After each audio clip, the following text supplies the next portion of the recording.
अब इंडिया जाना आपके लिए पॉसिबल है या नहीं है? इंडिया जाना तो एकदम आसान है, बाहर निकलना मुश्किल है। जाना तो इन्होंने रेड कार्पेट देगी, बुझाओ भाई आओ, अच्छा अंदर आओ, जेल में बैठो। अरेस्ट कर लेंगे वो? जाहिर है। अच्छा, उनके लिस्ट में तो नंबर 1 टेरर जाकिर नाइक है। अगर मैं बड़े तादाद में गैर मुसलमान अगर इस्लाम से मुतासिर होकर इस्लाम कबूल करते हैं, अल्लाह उनको हिदायत देता है, तो मैं उनके लिए टेररिस्ट ही बन गया ना। हालांकि काफ़ी इल्ज़ाम लगा, लेकिन अल्लाह की मदद से एक भी इल्ज़ाम साबित नहीं हुआ, माशाल्लाह। जी जी जी। वो बांग्लादेशी बम वाला भी आपके खाते में डाल दिया था? उससे शुरू हुआ, उसके पहले तो कोई प्रॉब्लम था नहीं मुझे। लेकिन बांग्लादेश के अंदर 1 जुलाई 2016 में एक धमाका हुआ, एक टेररिस्ट अटैक हुआ, जिसमें 4 या 5 टेररिस्ट इन्वॉल्व थे और कोई 21-22 फॉरेनर की मौत हुई। उसके अंदर एक जो टेररिस्ट था वो मेरे फेसबुक का फॉलोअर था। अंदाजा बांग्लादेशी न्यूज़पेपर एक 3 जुलाई को इंफॉर्मेशन दी कि one of the terrorist was the follower of doctor Zakir Naik on the Facebook. Indian media ने उसको ट्विस्ट की जी और बोले ही वॉज इंस्पायर्ड।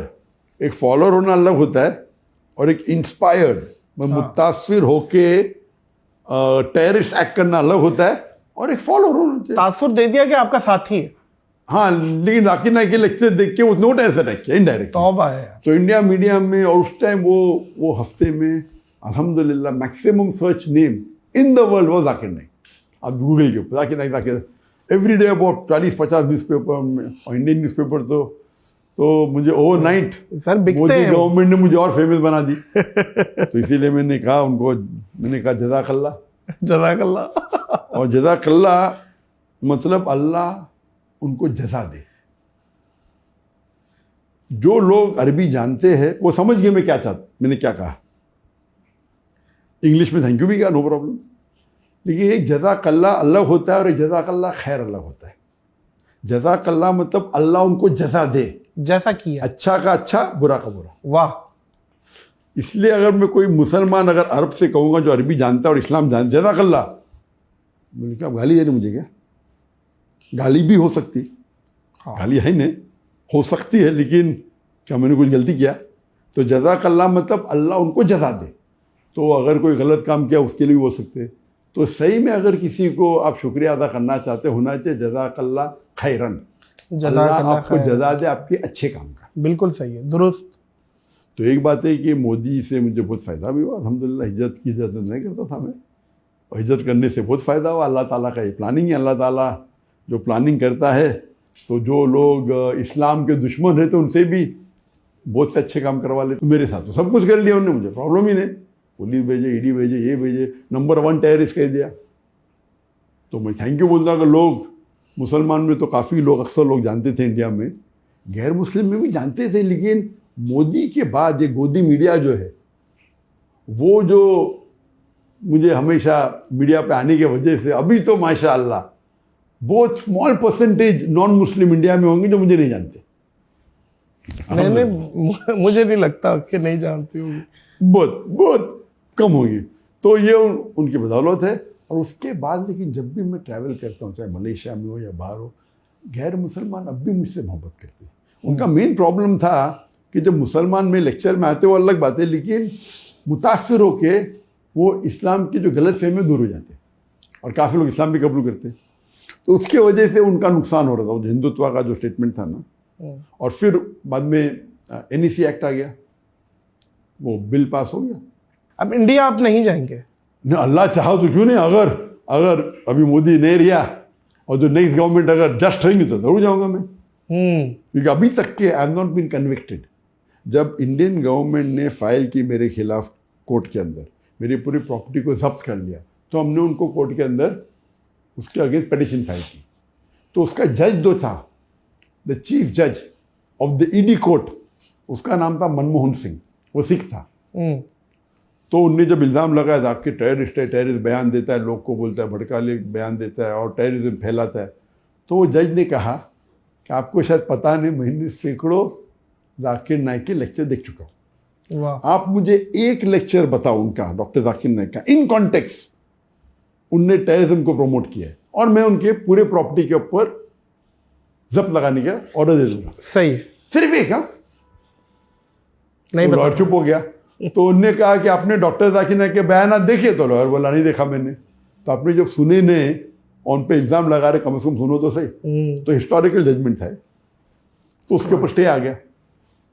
बस स्टे आने की वजह से हम उनको बेच नहीं सकते, प्रॉपर्टी को रेंट नहीं कर सकते। लेकिन उसके बाद आपको पता है, अगर कोई जज, सही है। उस टाइम मोदी का काफी पावर, अभी भी है, जुडिशरी है, हाँ। नहीं इतना ज्यादा, तो जुडिशरी भी डरने लगी। आपने बयान उनके, अगर आपने फैसला उनके हिसाब से नहीं किया, आपको ट्रांसफर कर लेते उनके हाथ में। डॉक्टर साहब, आप जो माहौल में आए, दीनी माहौल में, इसका क्रेडिट आपकी वालिदा को जाता है या वालिद को जाता है, किसको जाता है?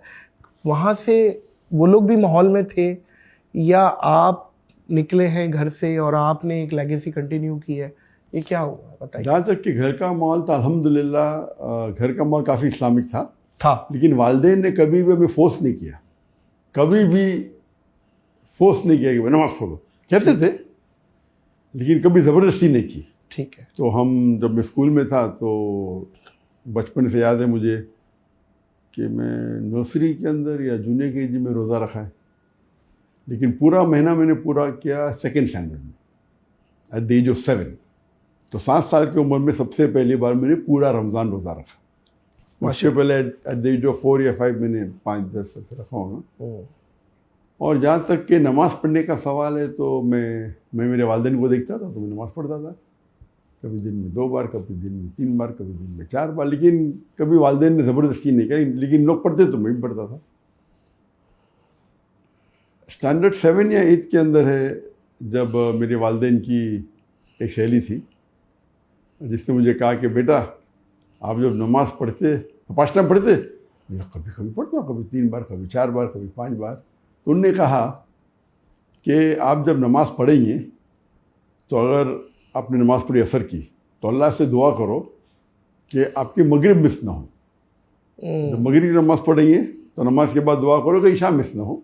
ईशा की जब नमाज़ पढ़ेंगे, दुआ करो कि फजर मिस ना हो। और फजर के बाद दुआ करो कि जोहर मिस ना हो, जोहर के बाद असर मिस ना हो।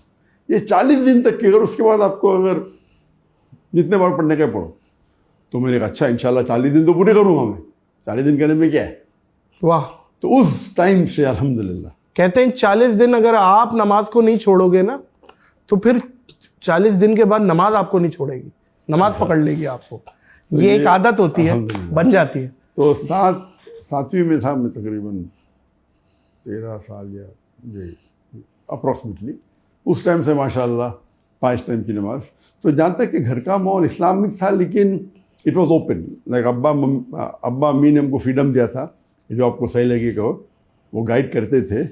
लेकिन एक एवरेज मुस्लिम जो करता है, 5 टाइम नमाज माशाल्लाह पढ़ते थे, from the age of 7, standard 7 से एज ऑफ 13 से रोज़ा रखते थे माशाल्लाह, हज भी किया था। तो माहौल वैसा जो एवरेज मुस्लिम अच्छा, लेकिन दावती मिजाज नहीं था मेरी ज़िंदगी में।